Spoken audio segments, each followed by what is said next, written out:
지금 이 시각 국회에서는 홍남기 경제부총리 겸 기획재정부 장관 후보자에 대한 인사청문회가 진행되고 있는데요. 홍 후보자에 대한 여야의 평가는 엇갈리고 있는데요. 국회 취재기자 연결해서 자세한 내용 들어보겠습니다. 지성림 기자. 네, 국회 기획재정위원회에서는 오전부터 홍남기 경제부총리 겸 기획재정부 장관 후보자 인사청문회가 진행되고 있습니다. 여야는 홍 후보자의 자질을 두고 공방을 벌이고 있는데요. 자유한국당 등 야당은 홍 후보자가 기존 정부 정책 기조에 전환 의지가 없다며 예스맨, 청와대 바지 사장 등의 표현을 쓰며 소신 없이 청와대에 끌려다닐 것이라고 주장했습니다. 그러나 여당인 더불어민주당은 정책 기획력과 조정 능력이 뛰어나다고 방어막을 치면서 소득주도 성장과 혁신 성장 등 정부 정책에 속도감 있는 추진을 주문했습니다. 한편 홍남기 후보자는 최저임금은 지불 능력이나 시장 수용성, 경제 파급 영향을 감안해 결정돼야 한다면서 2020년부터는 최저임금 결정 구조를 바꿀 것이라고 밝혔습니다. 그는 소득주도 성장, 혁신 성장, 공정경제 등 세계 경제정책 기조의 축은 그대로 가야 한다면서 다만 최저임금을 포함해 몇 개 정책에 대한 시장의 우려는 보완해 나가겠다는 측면에서 속도 조절이라는 표현을 할 수 있겠다고 설명했습니다. 국회 인사청문특별위원회에서는 김상환 대법관 후보자에 대한 청문회가 열리는데요. 여기서는 김 후보자의 부동산 다운 계약서와 위장 전입 전력을 두고 여야가 공방을 벌였습니다.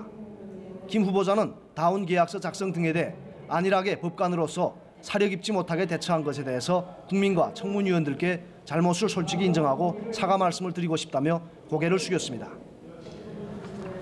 청와대 특별감찰반 비위 의혹과 관련해서 야당이 연일 조국 민정수석 책임론을 거론하고 민주당은 여전히 엄호하는 상황이라면서요.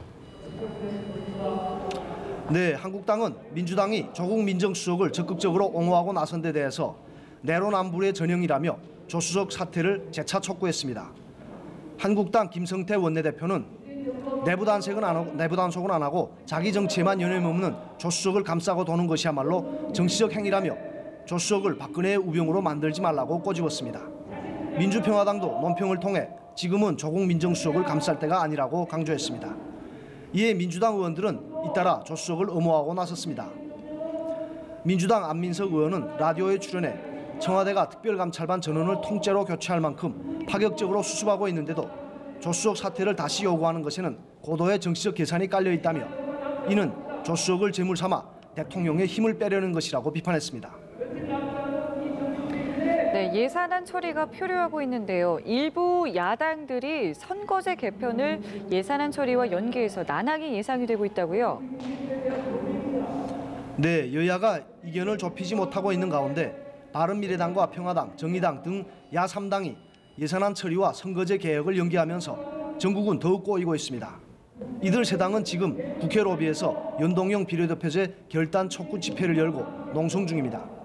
이에 대해 민주당 홍영표 원내대표는 예산안을 볼모로 선거법을 관철한다는 것은 어느 국민도 동의하지 않을 것이라고 강하게 비판했습니다. 한편 여야 3당 원내대표는 오후 4시를 전후해 회동을 이어갈 예정이어서 절충점을 찾을 수 있을지 주목됩니다. 지금까지 국회에서 연합뉴스TV 지성림입니다.